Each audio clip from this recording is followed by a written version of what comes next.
They say you can hear a dream dying in silence, but in Valley Springs, it sounded like the clink of a dropped wrench in an empty garage. Pearson's Auto Repair, once the heartbeat of the town's main street, now stood nearly still. The air carried the scent of oil and rusted memory, the walls lined with tools that hadn't been used in weeks. George Pearson sat alone in his office, staring at the bright orange final notice taped to the window like it was a death sentence. 60 days. That's all the bank was giving them before it took everything: his father's legacy, his daughter's future, and the only life he knew. Outside, the sun was setting, casting a long shadow across the vacant repair bays where, not long ago, engines roared and laughter echoed from father to daughter, from customer to friend. But now the phones rarely rang. The town had grown quiet, distracted by chain shops and polished dealerships, backed by money George could never match. In the last bay, Molly Pearson, his 25-year-old daughter, was elbow-deep under the hood of a stubborn old station wagon. Her hands moved like they belonged there, quick, deliberate, confident. She didn't need diagnostics to tell her what was wrong. She could feel it, hear it. Molly had been crawling around engines since she was tall enough to see over a bumper. She had her mother's mind, a mechanical intuition that couldn't be taught. Elizabeth Pearson had been a quiet genius, an engineer who could outthink most men in a lab and outdrive them on a dirt track when the weekend rolled around. Cancer had taken her 5 years ago, but her presence lingered in every bolt, every grease-stained page of the old manual stacked in the corner. Molly didn't just inherit her gift, she carried it like a torch. But brilliance didn't pay bills, and right now Pearson's Auto Repair was running on fumes. George had already burned through what little savings they had. Clients were scarce. The few that still came often couldn't pay full price. Mrs. Peterson, a sweet woman in her 70s, had been their latest job, a fuel pump and timing belt replacement she couldn't afford. Molly had offered to do it at cost, and George, despite knowing better, had agreed to a payment plan on the labor. Because how do you turn away a neighbor when the rest of the world already has? And yet, every kind gesture dug them deeper into a hole. The garage didn't just mean income, it meant identity. It was where Molly had taken her first steps, where George had taught her to swing a wrench, where Elizabeth had once stood with a carburetor in one hand and a baby in the other, laughing like the world couldn't touch her. Now it was slipping away. The walls were still covered with black and white photos of the shop's heyday, cars lined up, men shaking hands, and one shot of Elizabeth in coveralls, grease-smudged and beaming. Molly looked at that photo a lot lately. She didn't say it out loud, but she felt like her mother was watching, waiting to see what she'd do next. George tried to stay optimistic, but every evening he added new unpaid invoices to the pile. He hid the stress behind a tired smile, hoping Molly wouldn't see the weight he carried, but she saw. She saw it in the way he stared off too long at nothing, the way he lingered in the office with the lights off, pretending to be thinking when he was just hoping for answers that wouldn't come. And that morning, when she caught him running the numbers again, saw him take out an envelope with the Peaton name on it, she knew he was tempted to sell. The Peatons were everything the Pearsons weren't. Wealthy, connected, ruthless. Howard Peaton had once worked beside George as a teenage grease monkey, but that was decades ago. Howard had married rich, started cutting corners, and built Peyton Motors into a local empire. Where George clung to ethics, Howard saw opportunity in manipulation. He'd made offers on the shop before, generous on paper, but with strings tied tight enough to strangle. George refused every time, but now, with foreclosure looming, even pride was starting to wear thin. Molly hated Howard Peyton, not just for what he represented, but for how he smiled when he lied. He'd come in that week acting like a savior, suggesting they sell and retire with dignity. His son, Tyler, a regional racing champion, had stood beside him smirking, his racing jacket heavy with sponsor patches like medals on a uniform. Molly had bit her tongue, said nothing, but the rage simmered. Tyler had once called her scrap queen behind her back at a local car meet. Her so-called junkyard obsession had always been a joke to people like him, people who inherited everything and earned nothing.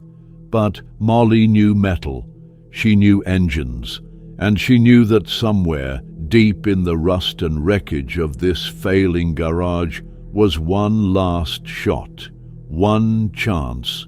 It just hadn't revealed itself yet. As night fell and George flipped the office lights off, Molly stood in the middle of the empty bay and looked around. 3 stalls, no cars, dwindling hope. But she didn't leave. She sat on the concrete floor, arms wrapped around her knees, trying to think. Her mother used to say the solution is always hidden inside the problem. You just have to get your hands dirty enough to find it. That night, the only sound in the garage was the echo of those words. Molly didn't know it yet, but the spark that would change everything was only a few days away. And it wouldn't come from luck. It would come from a pile of scrap, a stranger's mistake, and a decision no one in town saw coming. Not even her. It started with a chance encounter and a truckload of metal. Molly had been on her usual run into town, picking up parts for Mrs. Peterson's repair job. Her old pickup groaned down Main Street past the polished windows of Peyton Motors, where banners already hung announcing the upcoming Valley Grand Prix. The race was only 6 weeks away, a major event in 3 counties, drawing in pros, amateurs, and every thrill-seeker with a souped-up vehicle and something to prove. First prize, $10,000 and a coveted sponsorship deal with Peyton Motors. Not that anyone like Molly would ever qualify. At least, that's what the town believed. The parts store was packed, and Eddie Brooks, who'd worked the counter since the Reagan administration, was mid-argument with the customer trying to install the wrong carburetor on the wrong engine. Molly stepped in, solved the issue with 2 sentences, and calmed the storm. Eddie, grateful as always, leaned over the counter and asked if she remembered the old Mustang block still rusting behind their garage. He didn't mention the race, but there was something in his tone that stirred a question in her mind. A seed. Then it happened. She was on her way back when she nearly collided with Steve Mitchell outside his junkyard. He was hauling a tarp-covered wreck off his lot when he flagged her down. "Got something in yesterday you might want to see," he said casually, like he was offering her a sandwich, not fate. "Blew the engine outside town. Owner was moving cross-country, didn't want to deal with it. Took the payout and left the car. Frame solid. Thought your dad might be interested for parts, but between you and me, it's too good to scrap." Curiosity tugged at her harder than reason. Steve led her past rows of husks, bent bumpers, shattered windshields, stories cut short on the highway, and stopped at a covered car tucked beneath a bent oak. He pulled back the top, revealing a 90s-era sports coupe with a sleek profile and aggression in its bones.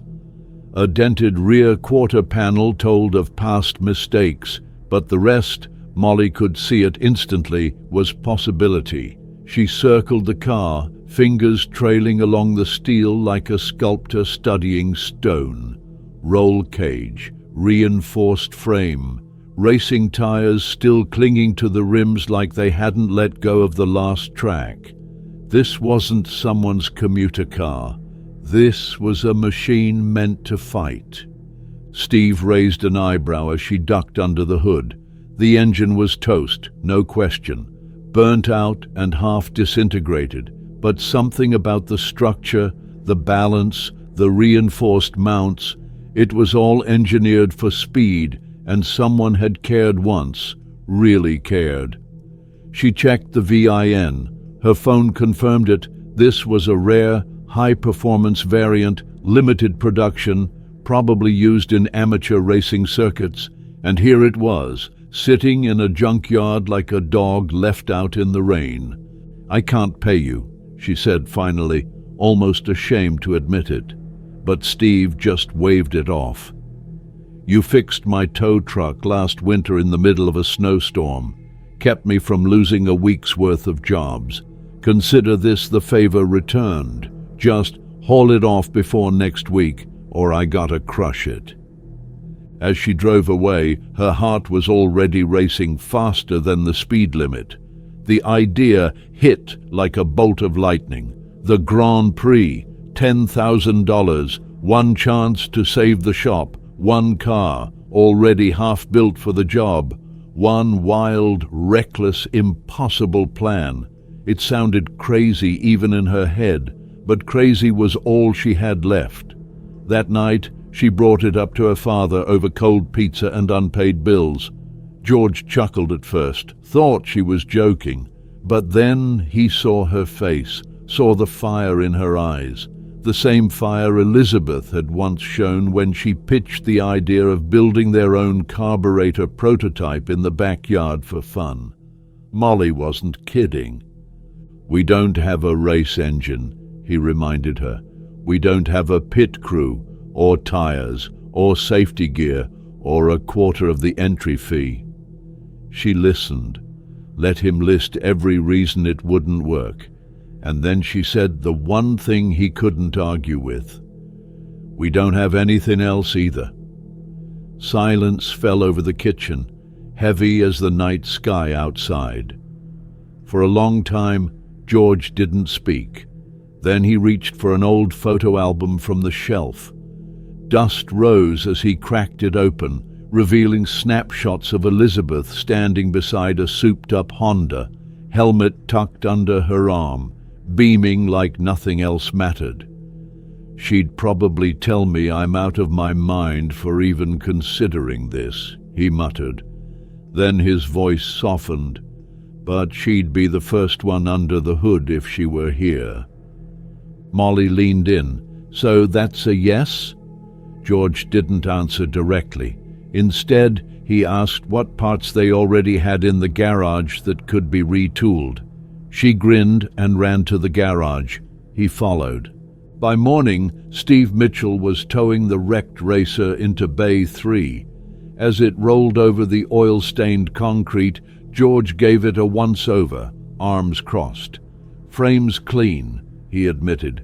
"Suspension needs love, but it's salvageable." He looked at Molly. "Still think this thing can win?" She nodded. "I don't just think it, I know it." He sighed. "Then I guess we'd better see if this piece of junk still remembers how to fly." Neither of them knew it yet, but that was the moment it began. The transformation of a forgotten car, a desperate family, and a broken legacy into something the whole town would one day cheer for. All because Molly saw a racer in a wreck and refused to let it die. It didn't feel like the start of something great. It felt like madness. The car had barely made it onto the lift before a loud creak echoed through the garage and a hinge snapped loose from one of the rear supports. George muttered something under his breath as Molly slid underneath the chassis, a flashlight clenched between her teeth. From the outside, the car still looked like a battered shell, a busted-down racer with more rust than paint, and a scent that could only be described as salvage yard survivor. But from underneath, she saw something else entirely. Welds where they mattered, a solid core, reinforced lines where someone had tried to make this thing dance on a track, not just survive the road. It had been raced, and hard. And that was good. It meant it had the bones for it. The question wasn't whether the car had potential, it was whether they could bring it back to life in time. They didn't have a team, so they became one. Molly took the lead on disassembly, stripping away everything the car didn't need while documenting every bolt, every odd bracket that might be custom. George handled inventory, comparing what they had on hand with what was going to cost them more than they could afford. They kept a whiteboard on the wall where the bays met the back office, listing parts, modifications, deadlines, and beneath it all, in capital letters, the countdown, 41 days to race day. Mornings started early and ended late. They'd finish their regular shop work, what little of it there was, by mid-afternoon, then dive into the project car like it was a patient on the table. Coffee replaced meals. The radio played quietly in the background, often forgotten. Molly took a grinder to the chassis to clean off rust, while George examined the old Mustang engine block they'd pulled out of storage. The Chevy 350 they'd rebuilt for a customer who never returned sat in the corner, gathering dust. It wasn't a perfect fit, but it was powerful, and with enough adaptation, it could work. Molly already had ideas scribbled in the margins of her notebook, most borrowed from her mother's designs. That was the turning point. Elizabeth's notebooks. One night, exhausted and still in greasy coveralls, Molly climbed into the attic and pulled down a cardboard box she hadn't touched in years. Inside were blue, spiral-bound pads with her mother's initials on every cover. Notes, diagrams, calculations, dozens of ideas for racing components Elizabeth had never had the chance to build. Molly spent the rest of the night poring over them, her eyes wide despite the fatigue. There were fuel delivery systems designed to boost efficiency, intake and exhaust schematics unlike anything on the market, and theories about torque distribution that seemed light years ahead of their time. She brought the notebooks down the next morning and spread them across the workbench. George didn't say anything when he saw them. He just pulled up a stool and opened one, his fingers tracing the edge of a page, like he was touching something sacred. With Elizabeth's plans as their blueprint, the project took on new energy. They weren't just repairing a race car, they were resurrecting something that had never quite lived. Molly used her mother's intake design as a base, modifying it to work with the heavier Chevy engine. George reworked the engine mounts, welding custom brackets late into the night. Their neighbor, Walter Brown, stopped by with an old welding mask and stayed to help after Molly mentioned the car was for the Grand Prix. "About time someone gave those Peaton boys a run," he said, tightening bolts like it was a personal vendetta. Every day brought someone new. Dorothy Clark brought lemonade and gossip. Eddie from the parts store dropped off misfit components from his inventory. Maria from the diner came by with dinner and a donation jar. One by one, the town started to care. The car was still far from race-ready. The wiring harness was a mess. The fuel lines needed to be replaced. The roll cage needed reinforcement to meet modern standards. Tires, brakes, transmission, All of it had to be touched, tested, retested, and they still hadn't figured out how they'd pay for everything. But they kept going, because every part they installed, every weld they laid down, every late-night breakthrough brought them one step closer to the starting line. And every time Molly looked at the photo of her mother pinned above the workbench, Elizabeth laughing, holding a wrench like a sword, she remembered why she had to finish. What they didn't have in money, they made up for in resolve. Molly scavenged aftermarket deals online, traded labor for parts, even rewired the diner's delivery van for Maria in exchange for a set of racing seats. George found an old friend with a tire sponsorship connection who agreed to donate a used set with one condition: prove you belong out there. Even Frank Williams, the reclusive ex-racer living in a cabin on the outskirts of town, heard whispers of what they were doing. He hadn't shown up yet, but word was he'd been asking around. Week by week the car began to change. The shell was stripped down to bare metal and sanded clean. The engine was bolted in and run dry to check tolerances. The suspension was upgraded with salvaged components from 3 different vehicles, each modified to fit like puzzle pieces. It was Frankenstein. It was madness, but it worked. And under all of it, Molly's mother's fingerprints lingered like ghost blueprints, guiding them through every impossible choice.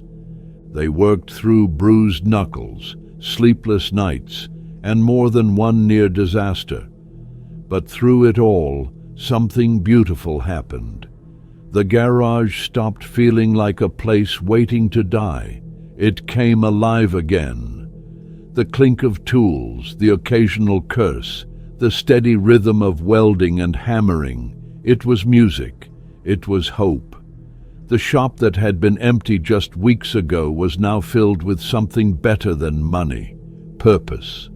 By the time the calendar hit 28 days, they had a car that no one outside that garage believed in. But Molly believed, George believed, and more the town believed. Not because they thought it would win, but because it existed at all. A machine born from scraps, a racer carved out of desperation. A story that wasn't finished yet, but one they'd already started telling with everything they had. The morning George and Molly pulled into the gravel driveway at Copper Creek, the sun was barely up and mist still hung low over the fields. Frank Williams' cabin sat quietly between 2 towering pines, its chimney puffing a thin trail of smoke into the air. Molly's nerves were already on edge. This man was a mystery, a legend whispered about in small-town garages and racing forums alike. Some said he'd been unbeatable in his prime. Others said he'd disappeared after a crash that changed him forever. Whatever the truth, Frank hadn't been seen near a track in years. And now Molly was about to knock on his door and ask him to step back into that world for a junkyard car and a rookie driver with everything to prove.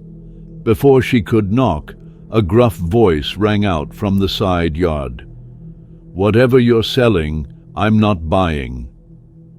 George gave her a nod, and they followed the voice to the back, where Frank was bent over an old motorcycle, tools scattered in the grass. His gray hair was pulled back, sleeves rolled up, and a heavy limp followed every step he took around the bike. "We're not selling anything," George said evenly. "Name's George Pearson. This is my daughter Molly. We run the garage in town." Frank didn't look up. "I know who you are. That doesn't change my answer." Molly didn't hesitate. "We're building a car for the Grand Prix." That made him pause. He slowly stood, eyes narrowing at her like he was measuring her weight in truth. "The Peton race?" he asked. "Against their kid?" George nodded. "We're not racers, but we've got a car, kind of. And we could use someone who knows what they're doing." Frank gave a short, bitter laugh. "Racing's a rich man's game around here. Always has been. Petons made sure of that." "We're not rich," Molly said quietly, "but we're good, with engines. The best in this town." Frank studied her. "Being good under the hood doesn't mean you're good behind the wheel." "Then teach me," Molly replied without blinking. "If we don't win this race, my dad loses his shop. We lose everything. You don't have to like racing anymore, but maybe you hate the Petons enough to help someone else beat them." A long silence stretched between them. The air felt still, heavy with everything unspoken. Frank looked away, jaw clenched. Then, with a quiet sigh, he muttered, "Let me see what you're working with." Back at the garage, Frank circled the stripped-down racer like a man walking through memories. He tapped on the frame, checked the welds, crouched under the suspension. Occasionally, he'd grunt, either impressed or annoyed. It was hard to tell. He ran his hand along the intake manifold they'd started shaping using one of Elizabeth's old designs, and for a second his eyes softened. "This intake," he said, "where'd you get it?" "My mom designed it," Molly replied. "Elizabeth Watson, before she married. She used to race too." Frank paused. "I remember her. Only woman who ever beat me off the line at Lakeside." He glanced at Molly. Didn't make the connection until now. He turned to the engine and frowned. "This block is all wrong. Heavy, unbalanced. You'll get power, but not where you need it." "It's all we've got," George said. "Then you need to make it work smarter." Frank reached for the whiteboard and started sketching a new layout. Modified exhaust, dual throttle bodies, a completely custom fuel map. Molly watched, fascinated, as he transformed their clunky setup into something more precise, more intentional. "You do this right," Frank said. "You'll have torque off the corners while the Peton kid's still waiting to spool up his turbo." For hours the three of them talked, argued, planned. Frank wasn't gentle with his feedback, and he didn't pretend this was a winning formula. But by the time the sun dipped below the trees, he had drawn out a strategy that made the impossible seem, if not probable, at least within reach. "You've got a chance," he said finally. "But that's all it is, a chance. You want to take it, we do things my way. No shortcuts, no ego. And you," he pointed at Molly, "you don't touch the track until I say you're ready. Deal?" Molly nodded. "Deal." "Then be at my place tomorrow, before dawn. Bring gloves. Your hands are too soft for racing." The next morning came cold and early. Molly arrived at Frank's cabin expecting to see a car waiting. Instead, she found him standing in a clearing with 2 5-gallon buckets. "Where's the car?" she asked. "You don't get a car until you earn it," Frank said, handing her the buckets. "Fill these at the creek, carry them up the path without spilling, then we start." "What does this have to do with racing?" "Everything," Frank replied. "Racing's about balance, control, endurance. You don't just drive a car, you drive yourself." What followed was unlike anything Molly expected. Hours of physical training that tested her strength, her patience, her will. She walked narrow beams to improve balance, caught tennis balls Frank tossed randomly to sharpen reflexes, did push-ups until her arms refused to move. "This is ridiculous," she gasped at one point, sweat pouring down her back. "Nobody trains for racing like this."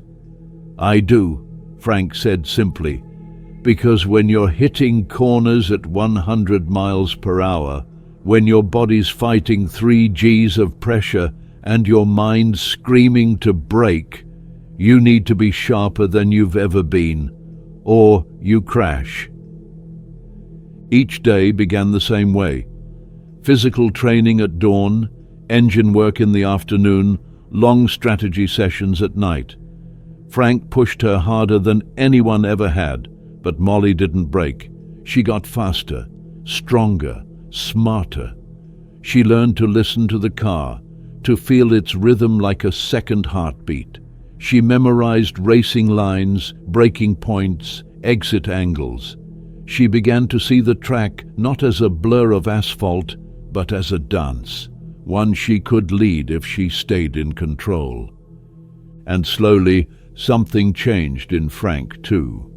The gruffness faded.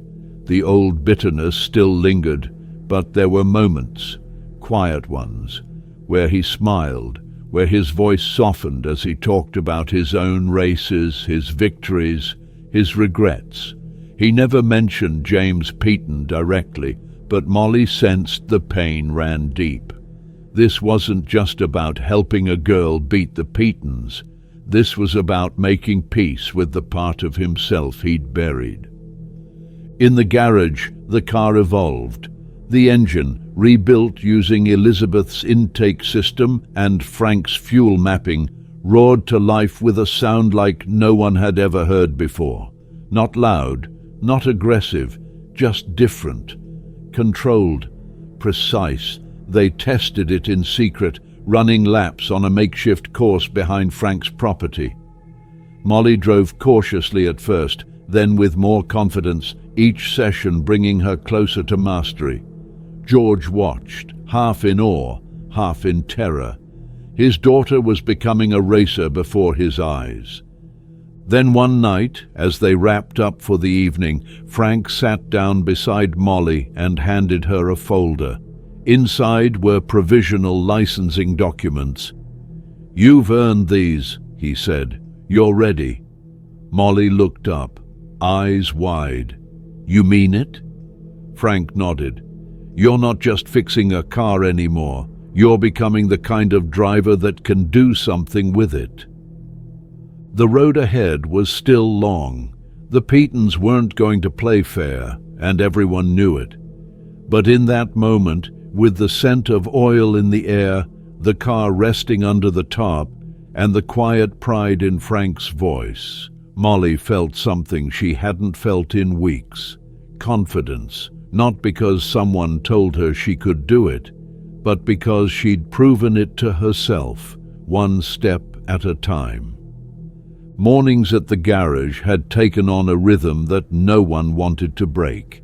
George arrived with black coffee in one hand and a worn notebook in the other, usually mumbling ideas for ways to shave a few more ounces off the car's weight or adjust the brake bias. Molly would show up minutes later, often still wearing her training clothes from Frank's morning gauntlet, sweat still drying on her skin as she threw herself into the day's work without hesitation. The car, no longer just a shell, but a machine with identity, spirit, and raw potential, sat in the middle bay like a sleeping beast, its form slowly transforming from junkyard relic to purpose-built racer. What had begun as a desperate idea, born in the shadow of foreclosure and defeat, was now something else entirely. It was becoming real. Word of the project had spread, faster than Molly expected, even in a small town where secrets usually had the shelf life of a sneeze. It started with Dorothy Clark's Bridge Club, who, after their first glimpse of the car, decided it was high time someone knocked the Peatons down a peg. Then came Walter Brown, who postponed a long-planned fishing trip to help weld reinforcements onto the roll cage, citing unfinished business with the Peaton family. Even Eddie from the parts store showed up unannounced with a box of spark plugs and a grin. "Just collecting on all those times your mom helped me when my back went out," he said, setting the parts down like gold bars. Donations trickled in, a box of lug nuts here, a bucket of zip ties there, even a couple of old racing radios someone had stored in a barn since the 90s. It wasn't just about racing anymore. It was about standing for something, and the town of Valley, Pennsylvania had chosen their champion. But not everyone was celebrating.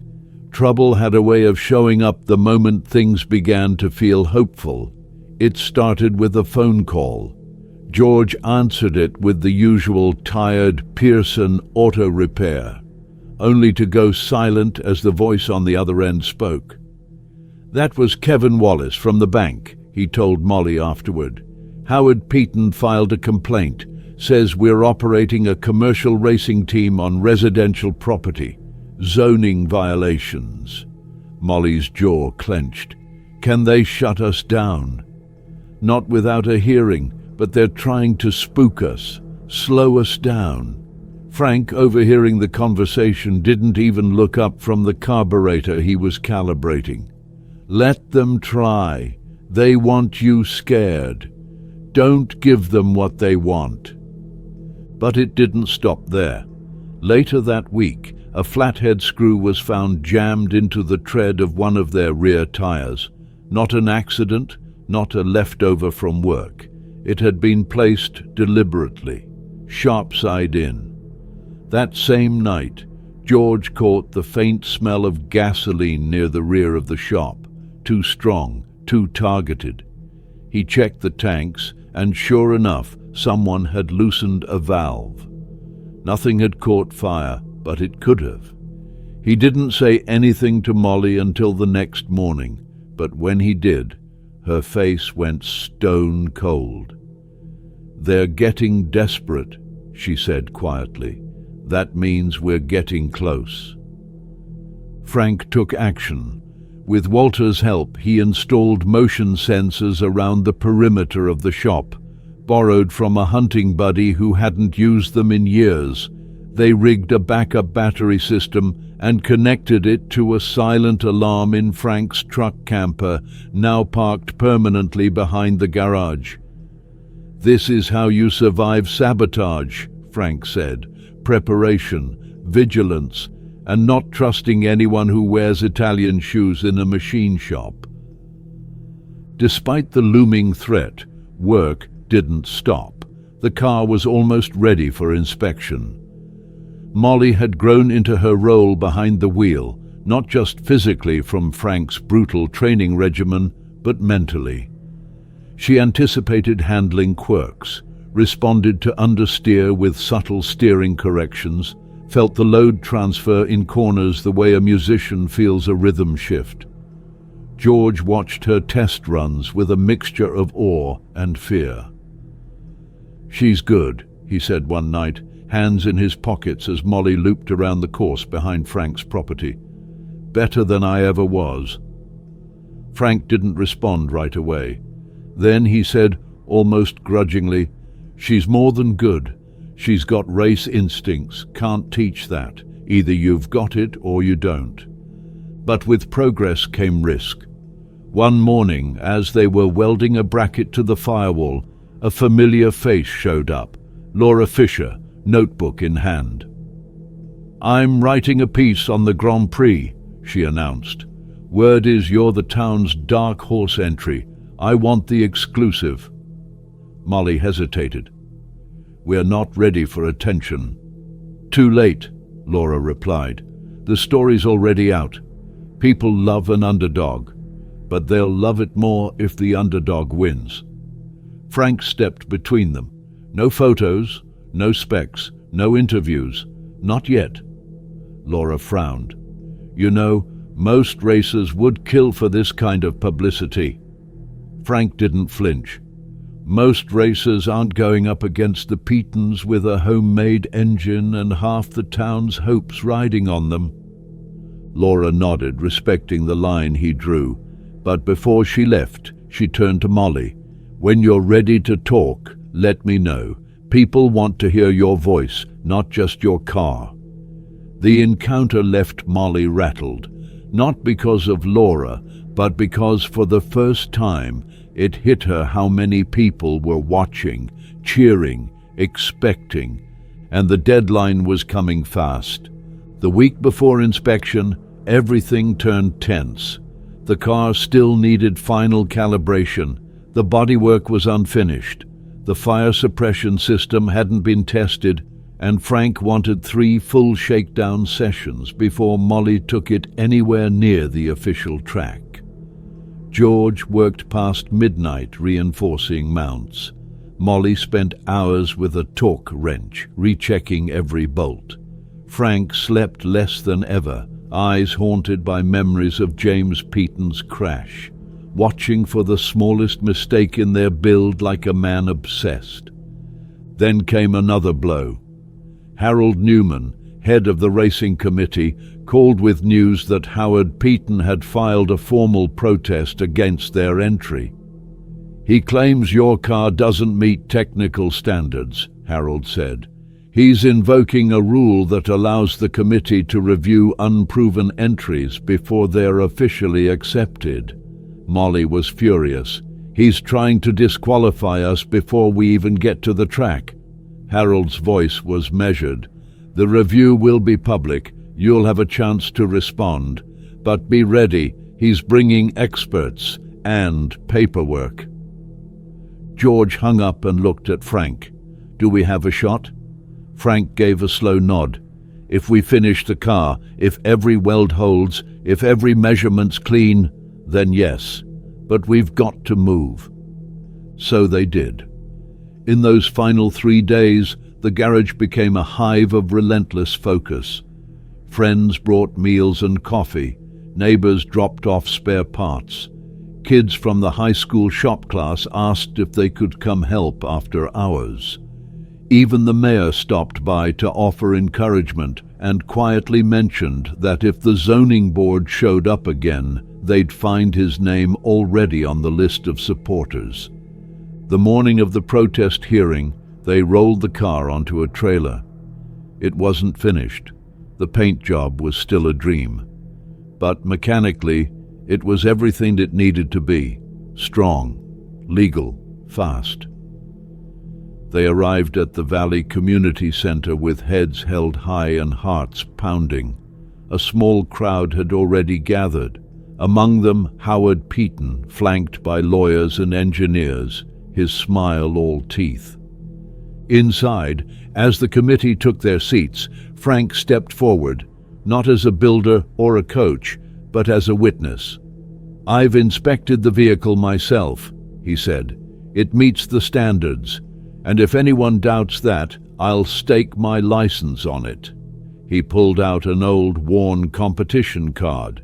"Still valid, still recognized, and I'm sponsoring the driver under Rule 15B. Howard's face turned red, but the committee had no choice. They checked the car, measured every inch, checked displacement, safety, fuel system. Everything passed. Barely, but it passed. Howard's protest was denied. Pearson Racing was officially accepted. And as they hauled the car back to the shop, Molly finally allowed herself a moment to breathe. They weren't just going to race, they were going to show up. And that, in a world that kept trying to silence them, was already a kind of victory. By the time the sun cracked the horizon the next morning, the garage was already awake. Molly arrived with a tray of coffees from Maria's diner, only to find Frank and George deep in conversation over a spread of engine diagnostics and suspension readouts, their voices low and focused. The race was now just a week away, and every minute had become a countdown. The car was inspected, the protest denied, the entry confirmed. But this wasn't the finish line. It was the real beginning. The moment where theory and ambition gave way to execution and grit.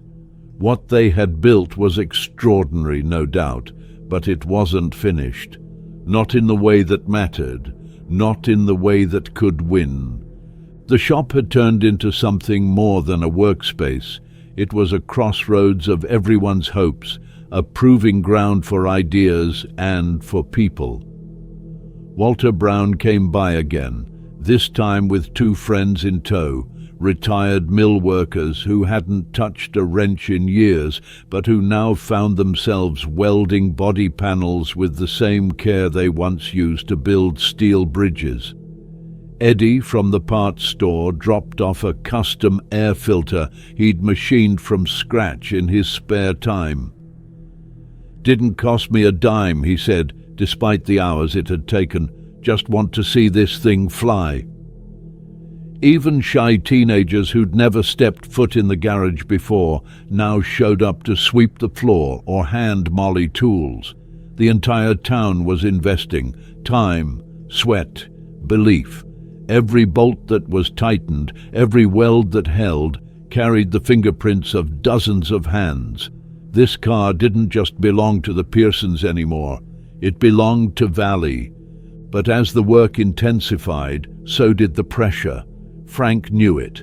He could see it in Molly's posture, the way she hunched over the schematics late into the night, how she flinched at unexpected noises, how her hands trembled slightly after long training sessions.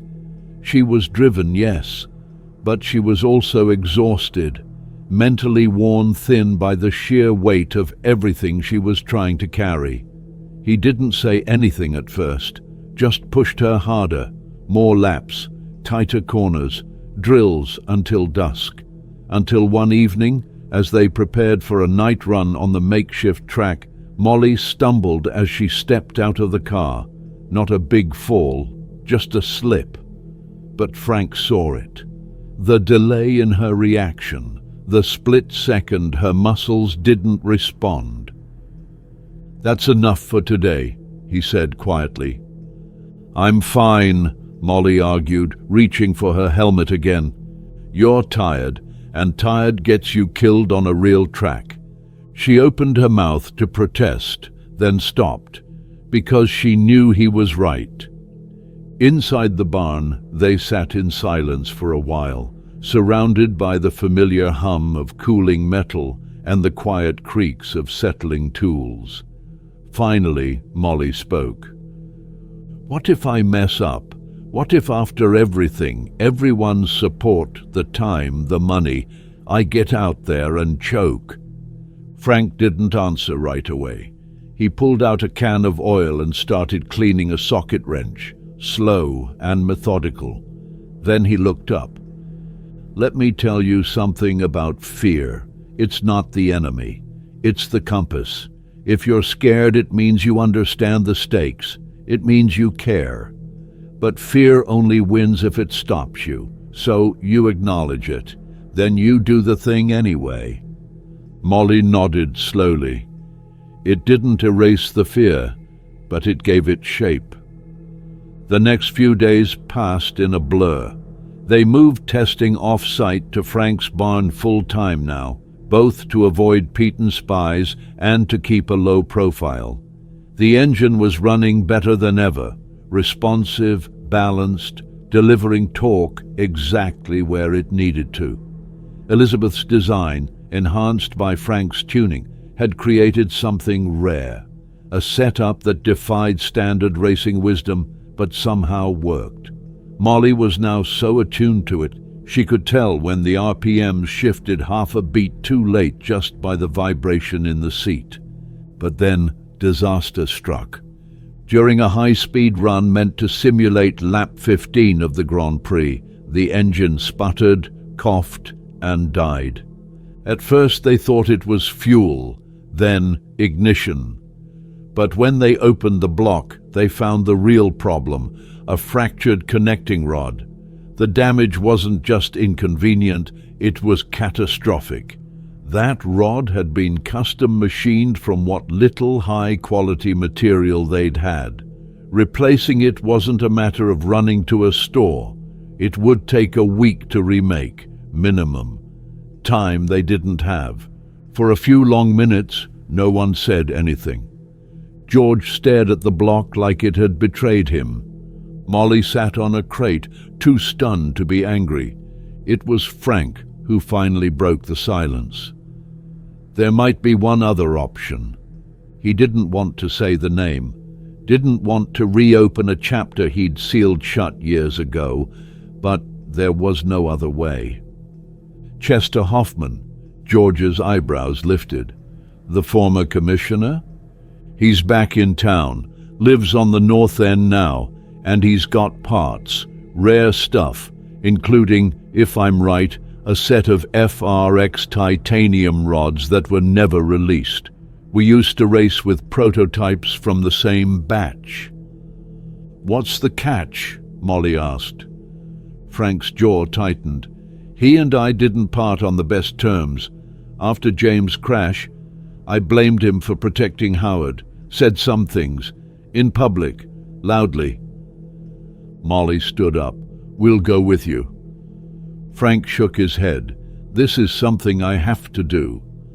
But an hour later, they were in George's truck, driving through town with the damaged rod in a box, and years of tension sitting in the space between them. Chester's garage was exactly what Frank remembered, overstuffed with trophies, plaques, old car hoods mounted on the walls like hunting trophies. When Chester opened the door and saw who was standing there, his eyes widened. Well, he said, didn't expect this visit in this lifetime. Frank got straight to the point, explained the situation, laid down his pride. Chester listened, arms crossed, then turned and walked to a cabinet in the back. When he returned, he held out a small metal case. These might work.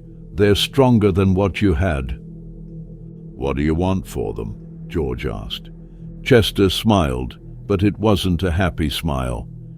Nothing. Howard's trying to buy up my neighborhood to put in a parking lot for his dealership expansion. This town needs a win. I don't have a race car, but I can give you these.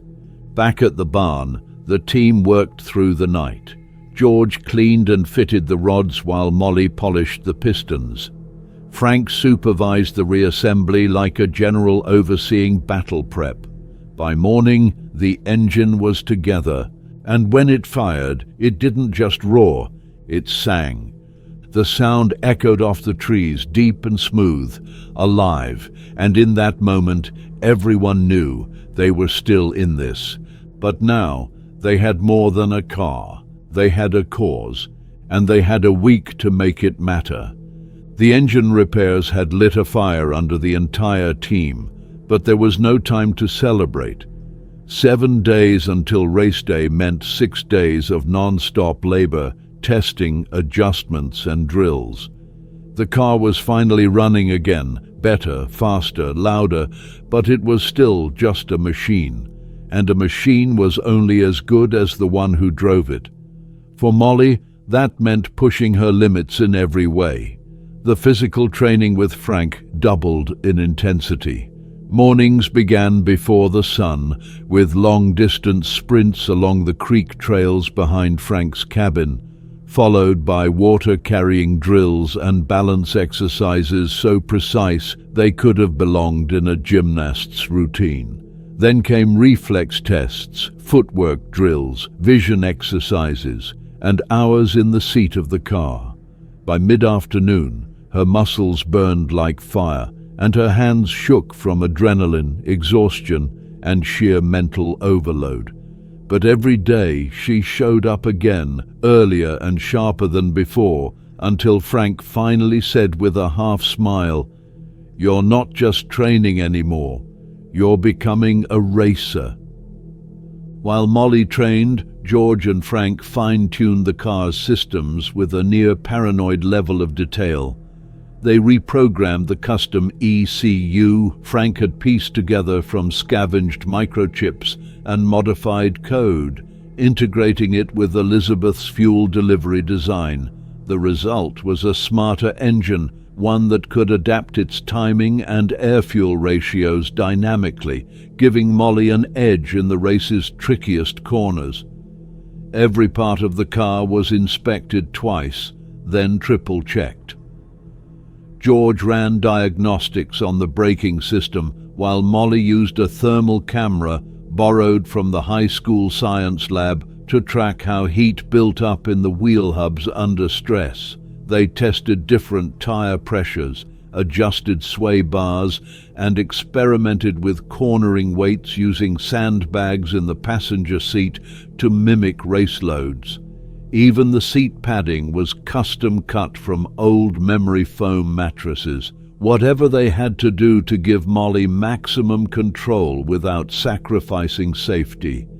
But even as the car improved, tension crept in. Everyone knew the pitons weren't finished. 2 nights after the engine repair, Walter Brown stopped by the garage with a grave expression. "I heard something," he said, glancing around before lowering his voice.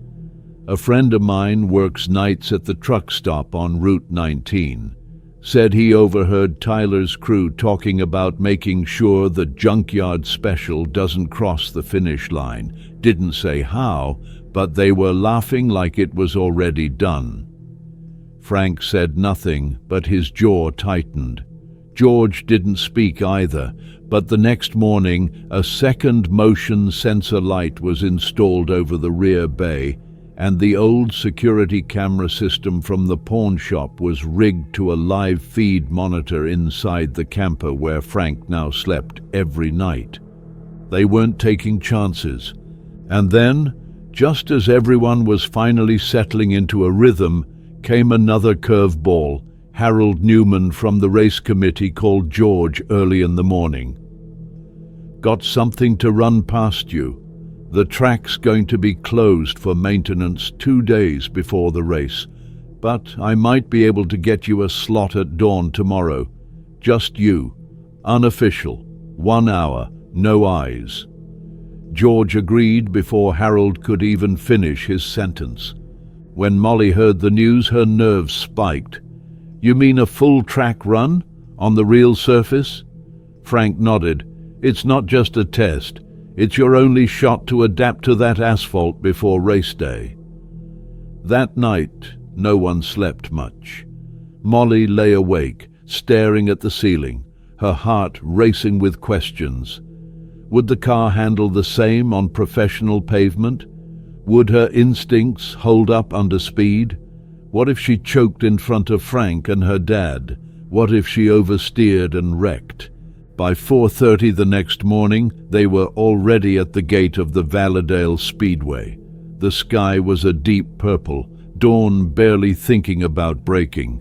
Harold was waiting, keys in hand, looking over his shoulder like he expected Peyton himself to leap out of the shadows. "You've got 90 minutes, he warned. "Track maintenance shows up at 7 o'clock sharp. And if anyone asks, I wasn't here." He left them with a nod and disappeared into the mist. Molly climbed into the car while George checked fuel pressure and Frank adjusted tire pressures with a handheld gauge. They weren't just testing speed, they were testing memory, muscle, confidence. Molly pulled out onto the empty track, its wide turns and long straights looming like silent challenges. Frank's voice came through the radio. "First lap's a warm-up. Feel the grip. Test the line. Don't push. Let it come to you." She nodded, heart hammering, and eased into the first turn. It was nothing like Frank's dirt loop. This was smooth, sticky, wide open. The corners didn't punish, they invited. The straights weren't choppy, they begged for throttle. By the third lap, Molly had found her rhythm. She hugged the inside line through turn 2, feathered the throttle on the back straight, and braked late into turn 4, the engine's torque letting her power out like she was being slingshot forward. Frank's voice clicked in again. "Lap 4, push it, let's see what the car can do." She did, and the car responded. The RPMs climbed, the chassis held, the tires gripped like glue. For 2 perfect laps, she drove on instinct, turning before she thought, adjusting before she realized. When she crossed the line at the end of lap 6, George clicked the stopwatch. His mouth dropped open. That lap time, that would have put her third on last year's qualifying board. Frank didn't smile. Not yet. One lap doesn't win a race, but it proves one thing. She belongs here. They were loading the car back onto the trailer when trouble arrived. Tyler Peaton's sleek race car slid into the parking lot with surgical precision. He stepped out, helmet under one arm, his expression unreadable. Behind him, Howard emerged from a black SUV, flanked by 2 mechanics and wearing a smile that didn't reach his eyes. "Secret practice sessions, George?" Howard called, tone oily. "That's not very sportsmanlike." George stepped in front of Molly instinctively, but it was Frank who responded. Nothing secret about it, just a little extra prep. Howard's eyes narrowed. "I see the cars running. Interesting engine tone. Reminds me of those theoretical designs Elizabeth Watson was always tinkering with before she lost interest." Frank's shoulders went rigid. Molly didn't blink. "Her ideas didn't go to waste," she said. "They're about to cross the finish line." Howard chuckled. "We'll see about that." As they left the track, Molly glanced at Frank. "How did they even know we were here?"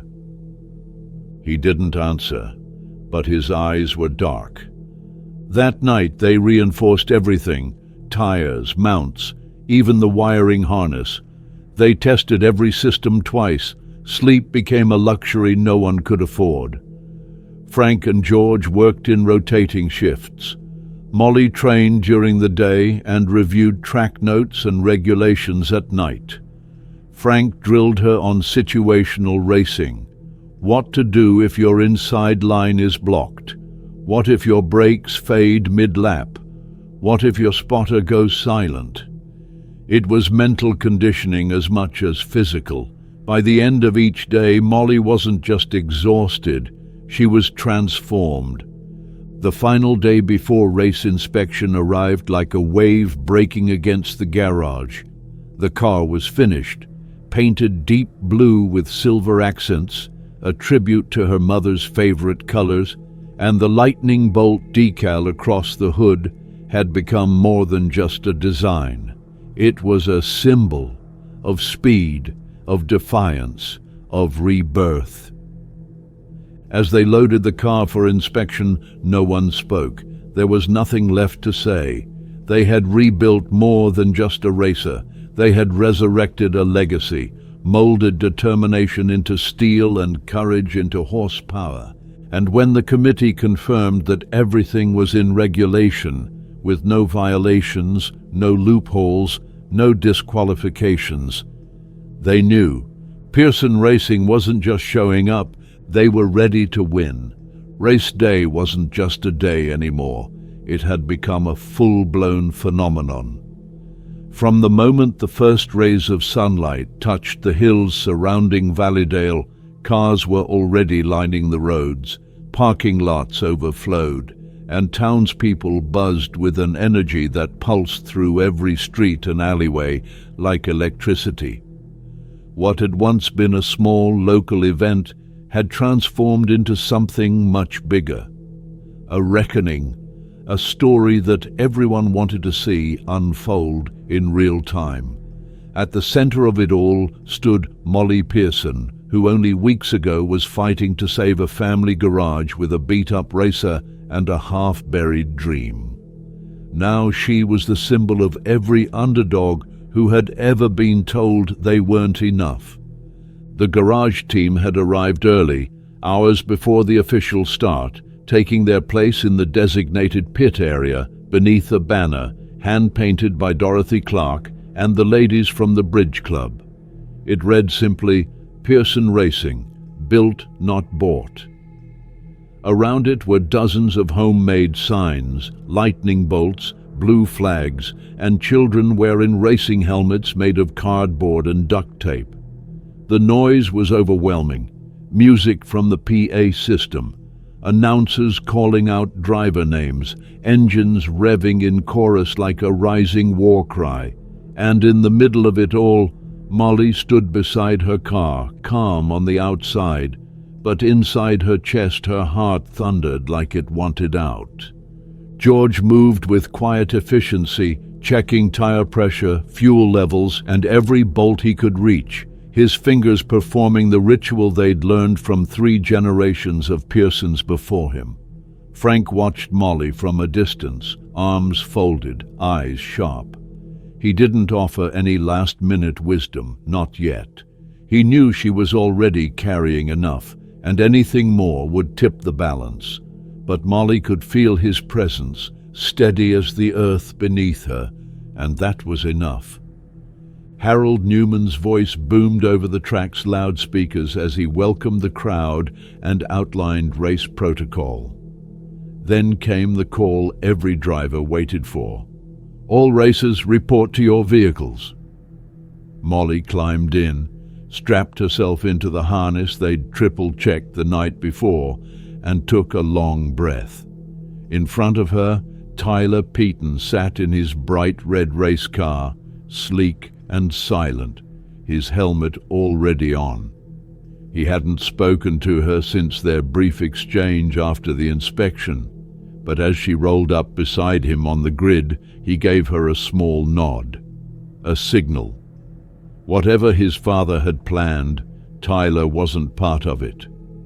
The formation lap began, and Molly guided her car behind the pace vehicle, every inch of the track now familiar thanks to Frank's relentless coaching. The crowd was deafening, but inside the cockpit it all faded. Just engine noise, the hum of tires, and the voice of Frank in her earpiece, crisp and calm. "Easy through turn 2. Get heat into the tires. Let it come to you." Molly nodded, adjusting the throttle, gently weaving to warm the rubber. The car responded like it had a pulse of its own. The green flag dropped, and the world snapped into motion. Tyler launched ahead, the car beside him struggling to keep pace. Molly tucked in behind, resisting the urge to dive for an early position. She remembered what Frank had drilled into her. The first 10 laps weren't about glory, they were about survival. Every racer here had experience, power, and purpose. She needed to feel them out first. Let the chaos settle, and chaos came fast. On lap 3, 2 drivers tangled near the back, spinning out and bringing out a caution.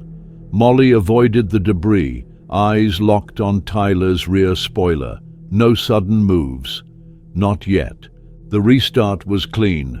Molly held her third-place spot, but now felt the pressure behind her.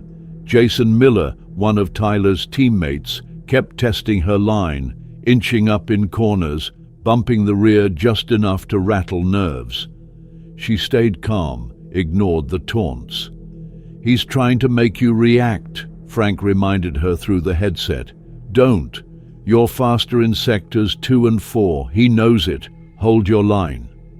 Then, around lap 11, something changed. Tyler's car started to trail faint smoke, not much, just wisps from the engine bay. Frank saw it first. "He's overheating," he warned. Just like his mother said he might. His engine's under strain, probably activated whatever boost system Howard rigged. Molly didn't hesitate. She edged closer until she was in Tyler's mirrors, then tapped the side of her helmet and pointed forward, a racer's silent language for "check your engine." Tyler's hesitation was brief, but telling. He knew something was wrong, still he didn't slow. Frank cursed quietly. "Howard's calling the shots. Tyler won't back off." Laps 12 through 16 were a blur. Molly passed into second, her car running smooth, their custom-tuned torque kicking in perfectly through the technical curves. But the lead Tyler had gained was shrinking fast. Each turn, she got closer. Then it happened. On lap 18, Tyler's car jolted sideways exiting turn 2. His right front tire shredded apart, heat and pressure finally winning the war. The car veered toward the wall at terrifying speed. Molly didn't think. She just reacted. She dropped speed, steered left, and wedged her own car between Tyler and the concrete. The impact rattled her bones, spun both vehicles across the infield, but they stopped safely, away from the barriers. For a few seconds there was only dust and silence, then movement. Tyler climbed out and rushed to Molly's window. "You could have passed me," he yelled. "Why the hell did you stop?" "Because someone had to," she replied, breathless.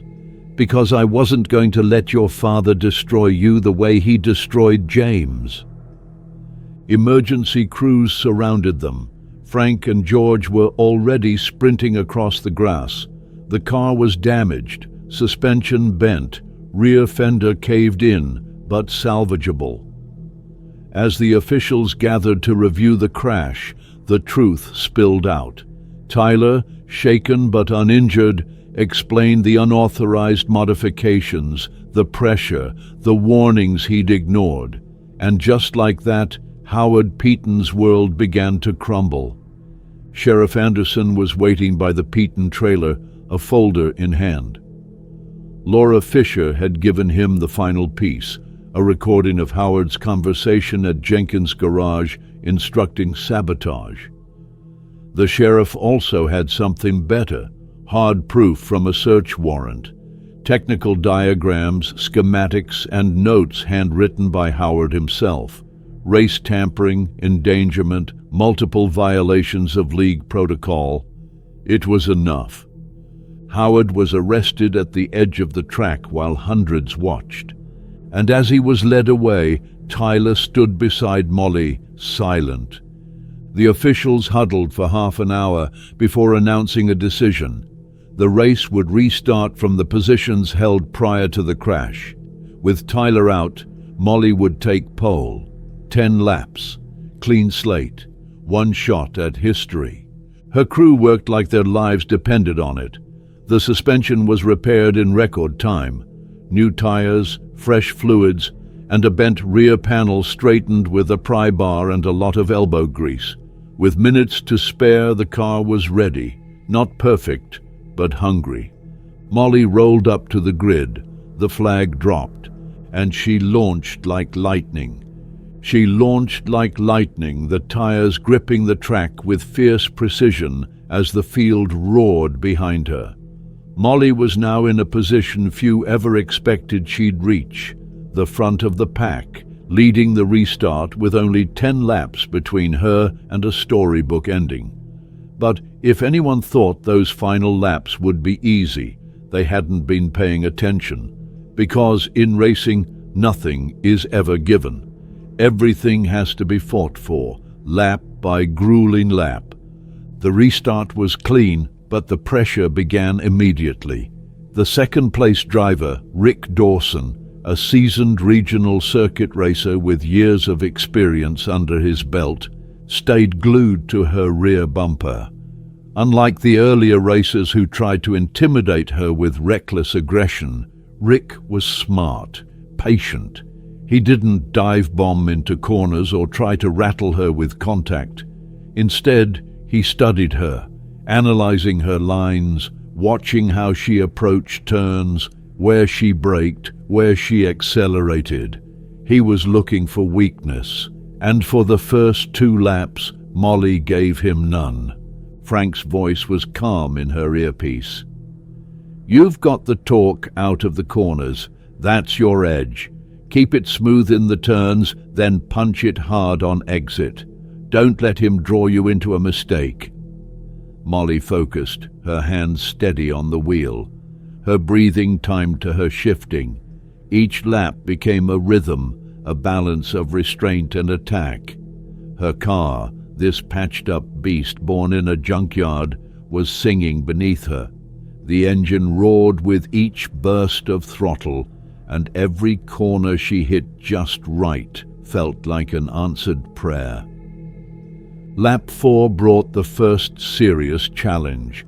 Dawson took a high line through turn 2 and tried to slingshot past her on the back straight, his engine screaming beside her as the crowd in the stands stood to their feet. Molly didn't panic. She didn't flinch. She held the racing line, kept the inside into turn 3, and forced Dawson to back off. It was textbook defense, but it took everything she had to stay composed. "Good job," Frank said through her headset. "He's probing, not attacking. He's waiting for you to make a mistake. Don't give him one." Behind them, the rest of the field was closing in. Jason Miller, now in third, was driving like a man possessed, cutting through traffic with surgical aggression. Molly could see him gaining in the mirrors, and she knew his game. He wasn't here to race. He was here to finish what the sabotage failed to do. By lap 6, Dawson was still on her tail, and Jason had joined the fight. Molly now had two predators behind her, one calculating, one reckless. At turn 4, Jason made his move. He dived inside Dawson and forced the position with a bit of door-to-door contact. Dawson, clearly irritated, let him through, and now it was just Molly and Jason, the moment she'd been preparing for since Frank warned her about him. "Don't get baited," Frank said, his voice tightening. "He's going to try something stupid. Let him burn himself out." Jason didn't waste time. He bumped Molly going into turn 1, light, but enough to disrupt her rhythm. She corrected with precision, didn't even look in the mirror. Turn 2, he tried again, this time faking a pass on the outside before cutting in sharply.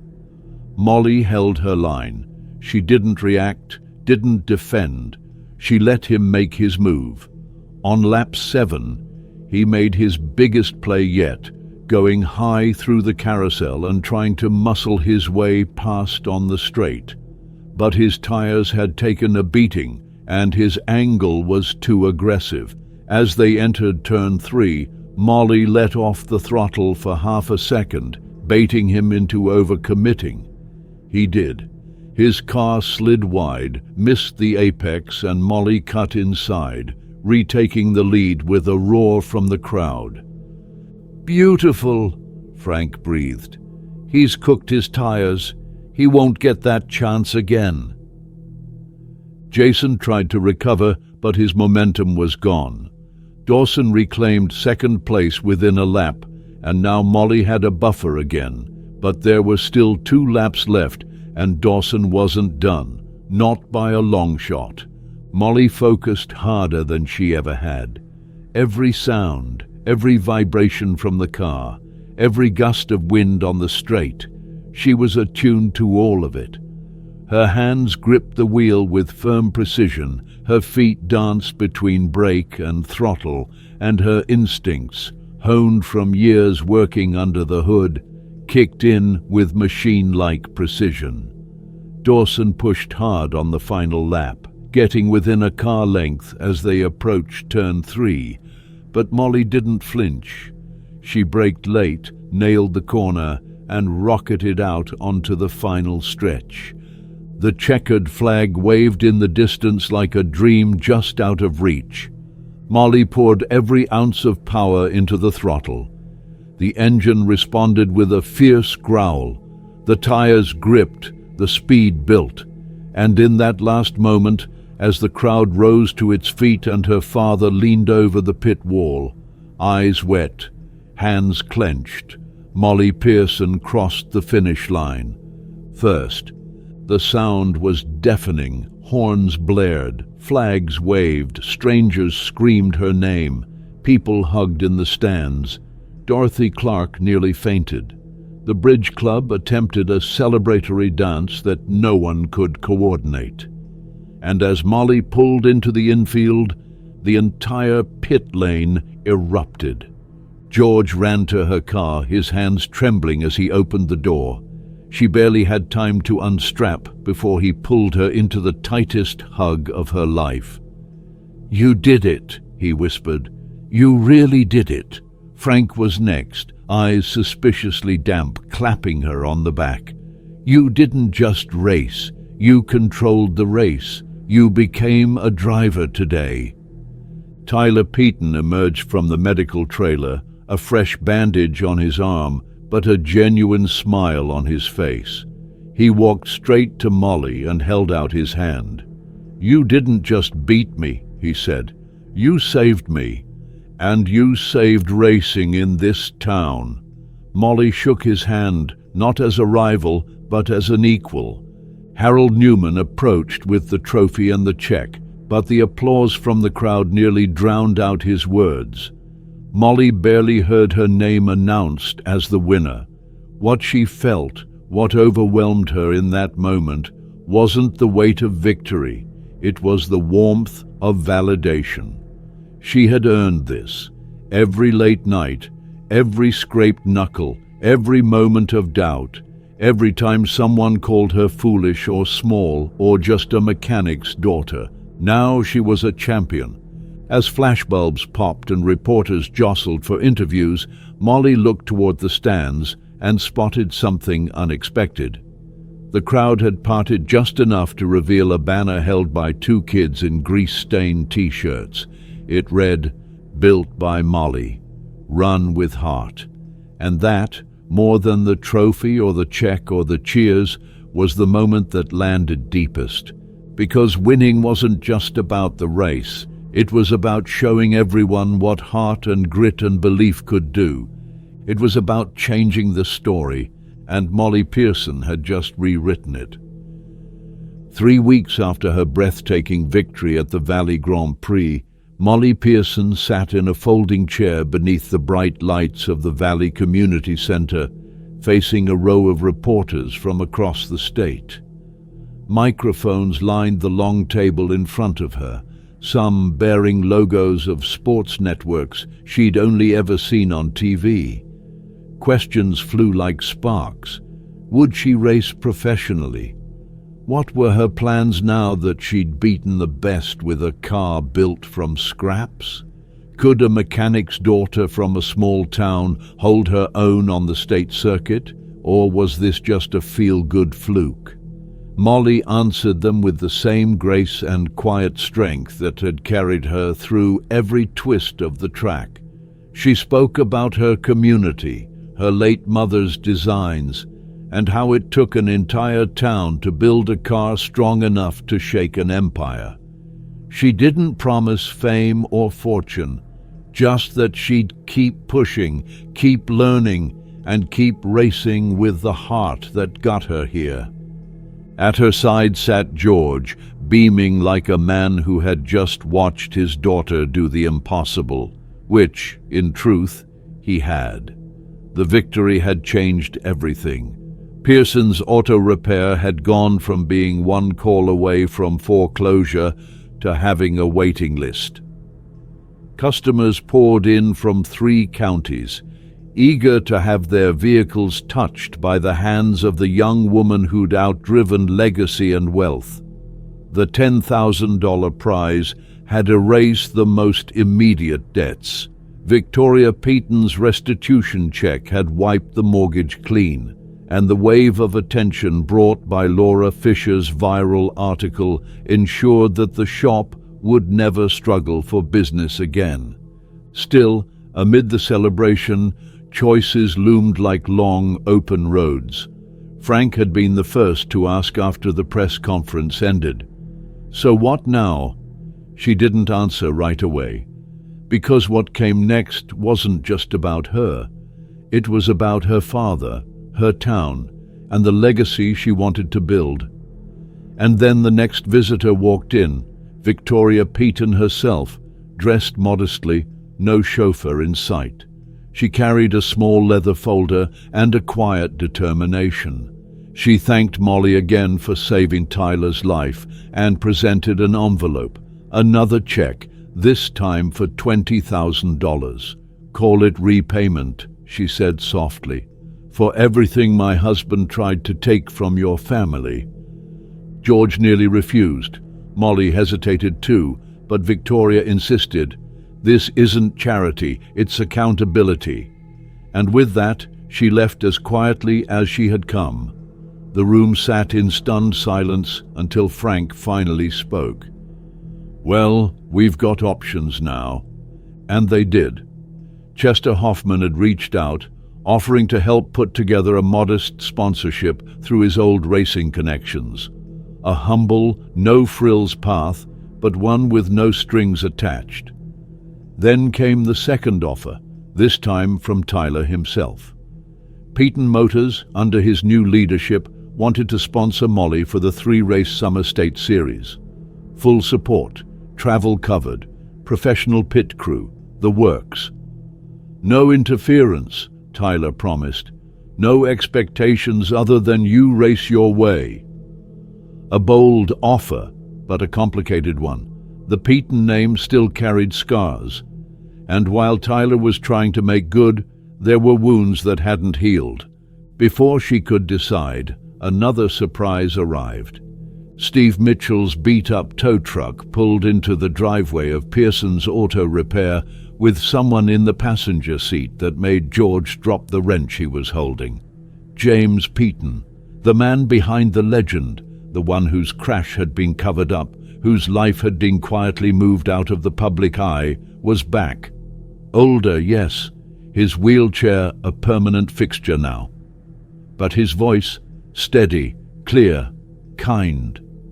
He thanked Molly for saving Tyler, thanked her for being the racer that reminded him of why he ever loved the sport.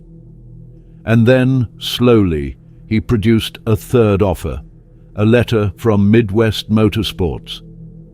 "They saw what you did out there," he said, "the way you handled that car, the way you handled pressure, the way you chose integrity over victory and still ended up with both. They want you on the state tour, 5 races, paid, full ride." Molly sat with that letter long after everyone had gone.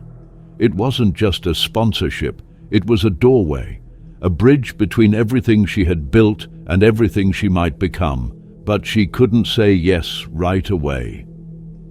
That night, she walked alone to her mother's grave.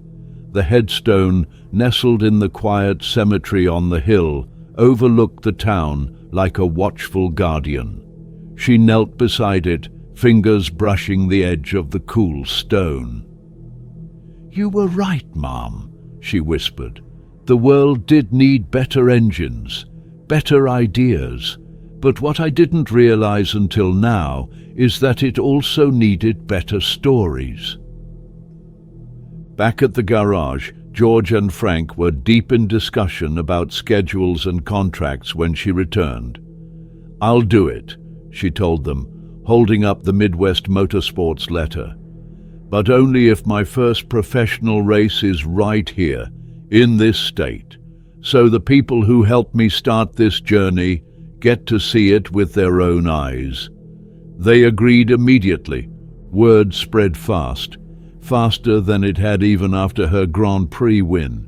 The town buzzed with anticipation. Kids rode their bikes past the garage wearing cardboard helmets and shouting "Pearson Racing" like a war chant.